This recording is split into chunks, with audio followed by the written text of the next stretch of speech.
बात करते हैं, है ना। Non linear partial differential equation standard 2 आने के टाइप 2।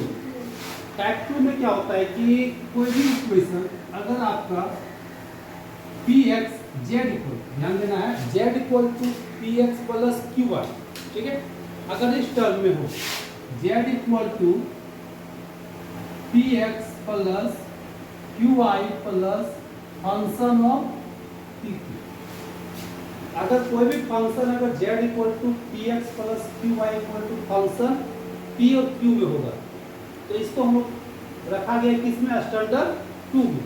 अब कोई भी क्वेश्चन अगर स्टैंडर्ड 2 में तो यहाँ दो सॉल्यूशन निकलेगा, एक कंप्लीट सॉल्यूशन और दूसरा जनरल सॉल्यूशन। यहाँ से दोनों सॉल्यूशन निकलेगा। पहला क्या सॉल्यूशन निकलेगा, कंप्लीट सॉल्यूशन बोला है कंप्लीट इंटीग्रल, ठीक है। सेकेंड में आपका निकलेगा सिंगुलर इंटीग्रल, क्या निकलेगा, सिंगुलर इंटीग्रल। इस टाइप के क्वेश्चन से ही दोनों पॉसिबल होता है, कंप्लीट और सिंगुलर दोनों। हम लोग आते हैं, पहला स्टेप क्या करेंगे, स्टेप 1 हम लोग को कंप्लीट इंटीग्रल निकालना है। कंप्लीट इंटीग्रल, ठीक है। तो कंप्लीट इंटीग्रल में हम लोग क्या करते हैं, ज्यादा कुछ नहीं करना है। p इक्वल टू जिसका वैल्यू कितना होता है, del z by del x का वैल्यू बैठाएंगे कितना, a। q equal to del z by del y जिसका वैल्यू कितना पुट करेंगे, बस यहाँ पे p का वैल्यू a बैठा देना है, q का वैल्यू b बैठा देना, आपका कंप्लीट इंटीग्रल है। तो देयरफॉर आपका कंप्लीट इंटीग्रल कितना हो गया, यानी कि z equal to ax plus by plus function of ab, ये हो गया आपका कंप्लीट इंटीग्रल।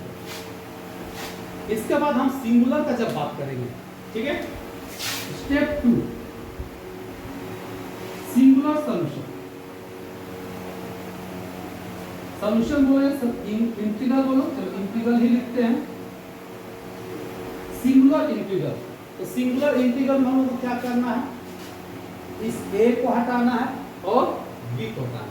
तो a b को कैसे हटेगा, इसका कॉन्सेप्ट हम लोग क्या था कि जो फंक्शन दिया हुआ रहेगा उसको जीरो करेंगे, दूसरा फिर उस फंक्शन को a के रिस्पेक्ट में जीरो करेंगे, फिर इसको जीरो कर देंगे, फिर f को b के रिस्पेक्ट में डिफरेंशिएट करेंगे, फिर जीरो करेंगे। यहाँ से 3 इक्वेशन बनेगा। इससे क्या करना है कि आपस में सॉल्व करना है a b c को और सब वैल्यू यहाँ पे पुट कर देंगे। तो आपका a और b क्या हो गया, एलिमिनेट हो गया, यानी कि eliminate a b from using this equation, ठीक है। हम लोग एक क्वेश्चन लेंगे, इसको बनाएंगे। जैसे एग्जांपल स्टैंडर्ड 2 में हम लोग देखे थे ना question, find the complete and singular integral of कितना, px plus qy plus pq, ऐसा ना। तो सबसे पहले हम लोग क्या करेंगे, z सॉल्यूशन, z भी दिया होगा यहाँ पे, z भी है, z इक्वल, तो चूंकि z इक्वल टू कितना दिया है, px plus qy equal to sorry plus pq।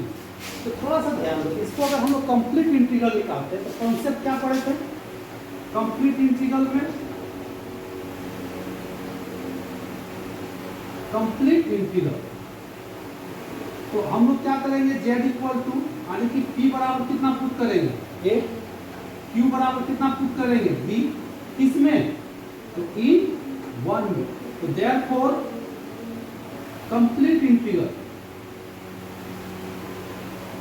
बराबर क्या हो जाएगा, z equal to ax plus by plus ab, ये आपका हो गया आंसर, ये हो गया इक्वेशन 2। अब हम लोग जब बात करेंगे यहाँ पे सिंगुलर सॉल्यूशन का,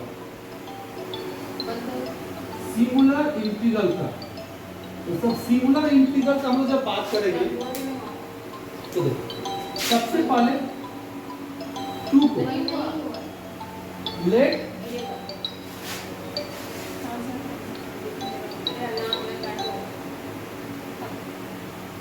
साइड कर दो सर, इसको थोड़ा स्क्रॉल कर देते हैं, उस साइड ठीक है ना, ऊपर। हाँ हाँ देखो, तो हम लोग लेट करेंगे यहाँ पे, इस तरह से बनाओगे ज्यादा बेटर रहेगा। एफ इक्वल टू, इसको एफ मानोगे तो एफ इक्वल टू क्या करेंगे, सारा फंक्शन को एक तरफ ले आओ, z minus a x plus b y minus a b, एक फंक्शन एफ में बना। अब इसको हम क्या करेंगे, एफ को डिफरेंशिएट करेंगे, partially differentiating with respect to A, तो this implies del F by del A, E भी जीरो, तो क्या बचेगा माइनस एक्स, ई भी जीरो, यहां से क्या बचेगा माइनस बी। फिर हम लोग करेंगे partially differentiating with respect to b, तो क्या हो जाएगा del F by del b, यानी कि माइनस वाई माइनस ए, और एफ बराबर जीरो। तब इसको यूज करना है, इसको भी जीरो, चलिए इसको भी जीरो, इसको मान लेते हैं 3, इसको 4 और इसको 5, 3 4 5 का यूज करना है और ए बी को एलिमिनेट कर देना। यह लिखना है eliminating a and b from किससे, 3 4 5, 3 4 एंड 5, चलो हटा दो, कैसे हटेगा, तो 3 से क्या होगा b बराबर माइनस एक्स, यहां से हटाएंगे तो a बराबर माइनस वाई। अब इस दोनों को पुट करेंगे किसमें, f बराबर जीरो, इसमें ये हो जाएगा z इक्वल टू a का वैल्यू हो जाएगा minus minus plus x y, ये हो जाएगा b का value minus minus plus x y, ये हो जाएगा माइनस एक्स वाई बराबर कितना जीरो। अब कहीं कट गया तो therefore z बराबर माइनस एक्स वाई, ये हो गया आपका सिंगुलर इंटीग्रल। ऐसे करना।